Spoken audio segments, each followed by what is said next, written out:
গণতন্ত্রে ফেরার যাত্রা বাধাগ্রস্ত করতে ভোটাধিকার ভণ্ডুলের ষড়যন্ত্র চলছে বলে অভিযোগ করেছেন বিএনপির ভারপ্রাপ্ত চেয়ারম্যান তারেক রহমান। ষড়যন্ত্র রুখে দিতে নেতাকর্মীদের ঐক্যবদ্ধ থাকার আহ্বান জানান তিনি। বিকেলে নওগাঁ জেলা বিএনপির দ্বিবার্ষিক সম্মেলনে ভার্চুয়ালি যুক্ত হয়ে তারেক রহমান আরও বলেন, সরকার গঠনের সুযোগ পেলে দেশ পুনর্গঠন করবে বিএনপি।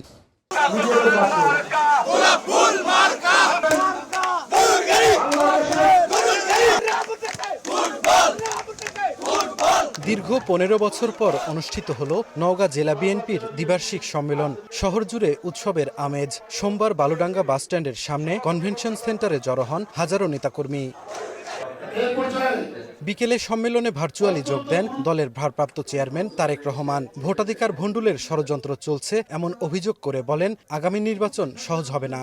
দেশ যাতে গণতান্ত্রিক অবস্থায় ফিরে আসতে না পারে, মানুষের ভোটের অধিকার যাতে বাস্তবায়িত হতে না পারে, সেইটাকেও ভণ্ডুল করে দেওয়ার জন্য কিন্তু বিভিন্ন জায়গায় ষড়যন্ত্র চলছে, ষড়যন্ত্র শুরু হয়েছে। আগামী নির্বাচন বাংলাদেশের ইতিহাসে যত নির্বাচন হয়েছে তার মধ্যে সবচাইতে কঠিন হবে। 1 বছর আগে আমি কথা বলেছিলাম যে অদৃশ্য শক্তি কাজ করছে, বিভিন্ন রকম ষড়যন্ত্র হচ্ছে। এত সহজ হবে না, যতই সহজ মনে করছেন, যত সহজ মনে করছেন, পুরা বিষয়টি সম্পূর্ণভাবে তার উল্টা। শাইনি চুলে এখন হবে সব হেয়ারস্টাইল। সিল্কোর দ্বিগুণ শাইনি চুল প্রতিদিন। দেশ পরিচালনার অভিজ্ঞতার কথা উল্লেখ করে তারেক রহমান বলেন, ক্ষমতায় গেলে ভেঙে পড়া দেশ নতুন করে গড়ে তোলা হবে।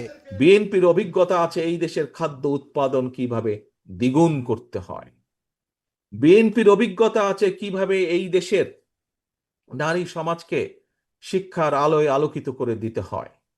বিএনপির অভিজ্ঞতা আছে কিভাবে এই দেশের লক্ষ কোটি শ্রমিককে বিদেশে কর্মসংস্থানের ব্যবস্থা করে দিতে হয়।